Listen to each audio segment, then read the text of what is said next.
What's poppin'? It's easy, and we're back. I know it's been a little over a week, but we're going to be consistent. We're back. I'm going to drop a few videos today.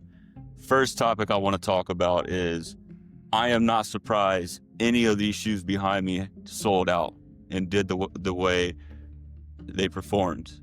I'm not surprised at all. I know it surprised a lot of people with the Black Hat 4s because there was a lot of stock. And it surprised a lot of people with the Jordan 11 Gamma. You know, that's not typical. Gamma is not typically the colorway that people go crazy over.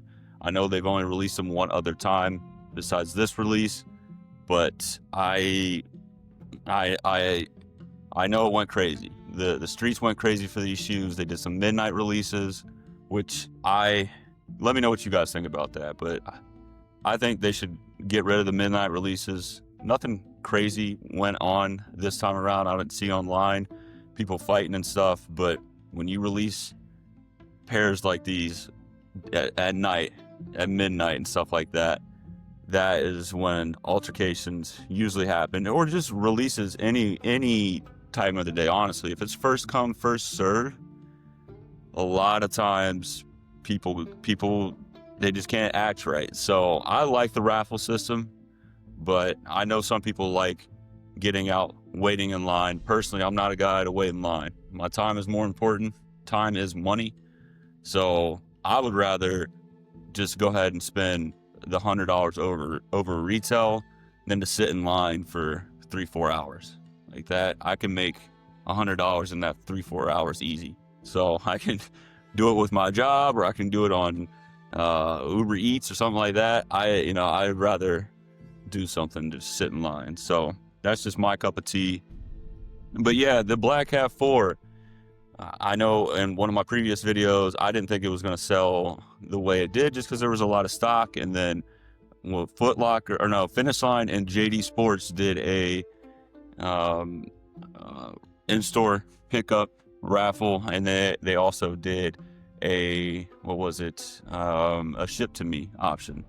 So you can double up. You can double up on those options if you have enough points. So the Tuesday before the release, I got on JD or whatever, and there was a whole bunch of sizes left. Grabbed my pair. The next day, I got on just to see what the ship to me was looking like. What did the ship to me pairs on JD exclusive access, was that going to sell out too? I'm just curious to see how shoes are going to work and how they're going to are they going to sell out? Is it going to be easy to get? I prefer just being able to go in there and get them. But sometimes you got to be on your P's and Q's and do everything you can to get them for retail. So on that ship to me option, there was a lot of pairs showing up. And at least 30 minutes, after 30 minutes, I stopped looking. So I was like, all right, well, I guess I am a little surprised because I was like, all right, well, these aren't going to be that hard to get. Christmas time, you know the story. They sold out. They're reselling in my size 12 right now for $312. And then if you go look at the Gamma 11 that just released, for a size 12, they're selling on StockX for $335. This is all before tax. This is all before fees. So you can imagine what it costs after you check out. And then the last one is the the Black Metallic 5. And this shoe this shocked everyone. Like, no one expected that release to go the way it did. And this shoe in a size 12 is buy now price for $429 on StockX.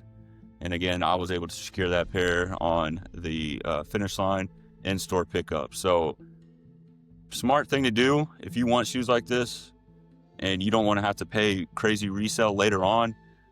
Go to your JD Sports, your one local, the closest one to you, or the local one you go to, or Finish Line, same company. And then when you go there, just buy something. Buy a t-shirt, buy some sweatpants, some socks, something to show that you're buying from that location. Okay, once you do that a couple times, you'll get some points for that. And then when these Jordans release, the Tuesday or Wednesday before that release Saturday, you just got to watch at like 9 a.m. You'll get an email saying exclusive access. And then what you would do is usually it's like you have to use like 1,000 points or 2,000 points. You use your points, pick your size, and then you're good. You got your pair secured. You don't have to worry about waking up and getting online on release day Saturday. And that's a good way to do it. That's how I've got every one of these pairs of shoes, actually. Didn't pay a dime over retail. I know all of us want to get shoes for retail. I mean, why would you not want to have them for cheaper? So that's what I advise you to do. But again, the black metallic 5, I just didn't expect them.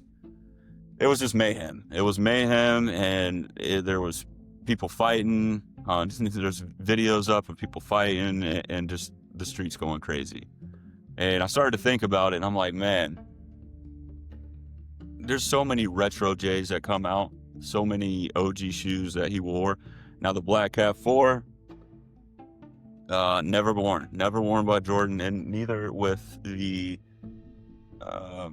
Gamma. So the Gamma Jordan didn't wear these when he played, and neither did he wear these Black Cats. But I was starting to think, because, you know, most people want the colorways that he wore, the OG colorways. And I was starting to think, like, why are these two that he did not wear, why do they get so much fanfare? Why do they sell out? Why are they reselling?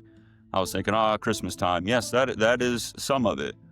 But it really comes down to, it's an all black shoe. So you have the sneakerheads like me and like some other people, they'll buy all types of colorways. You know, they want flavors on flavors. But the average person that's not a big sneakerhead or a big Jordan fan, they're gonna go for colorways like these that are all black and can go with everything. It doesn't bring too much attention to their what they're wearing, doesn't bring too much attention to them. So you're gonna have the people, the OG heads that want this shoe no matter what. You're gonna have Jordan heads, sneaker heads, all that want this shoe. And then you're gonna have people that are just, the average consumer, not big into shoes. They might buy a couple pairs a year, 1 or 2 pairs, and they're gonna grab these type of shoes because they're all black. So I'm not surprised. This is why these 3 sold out the way they did, and why the resale price is where it's at. Because let me see, let's do this. Let's do the Jordan 12 bread. Okay, OG heads, Jordan heads, they're gonna go for these. It's nostalgic. They're gonna go for a shoe like this. But the average consumer, someone that might grab 1 or 2 pairs a year, they're not gonna go for this shoe. There's too much red in it with the black, and it's gonna bring a lot of attention to them. They might not feel that they belong in them, which I don't really agree with. A shoe is a shoe. But these are things that people think about, So when you have an all black retro Jordan, some people that might not wear shoes like these, they'll, or someone that might not wear a shoe like this, it's so loud and it turns heads. Some people might not wear shoes like this with this color, but they might want to wear Jordans, but they just don't feel comfortable. But when you have these all black variations, I think it brings everybody. It brings all walks of life that are like, wow, I could get those off. I could wear those. I'm not going to be doing too much if I get these shoes. So, that's it. I think all black, predominantly black, not red, because you got the red 4s, the black and red 4s. And those those did pretty well too. The last release, the Reimagined, and there's a little bit of red in there. So, but something like this, yes, it is black, but it's got more colors to it. It's got the gray. It still pops. It's black, but it still pops. So, the people that really love Jordans and OG Jordans and sneakers, they'll grab something like this. But it's not going to grab all walks of life like these ones will. So you let me know, is this a stretch? Am I completely wrong that because these are all black retros, am I wrong? Is that why? Or is that not why they do so well? They sell out. Let me know. I personally believe it is. It's easier to wear. Let's just put it like that. You know, most people are gonna go with an all white shoe or an all black shoe. So these all three of these shoes did really well for that very reason. Yes, they are nice looking shoes, but I personally don't think they're that much better than a shoe like this, or even a shoe like this Jordan 1 Chicago.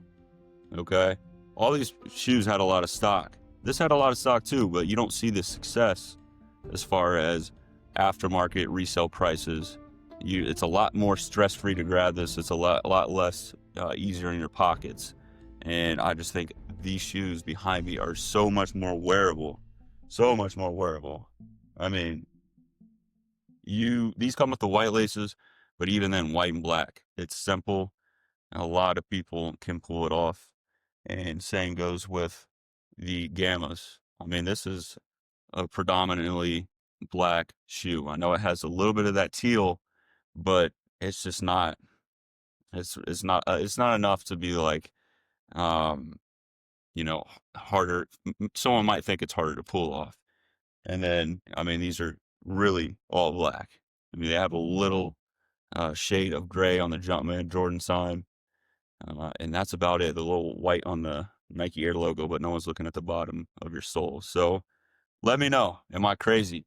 Am I crazy? I don't think I am, but let me know why you think these three shoes did so well. All right. As always, stay blessed. I'm out.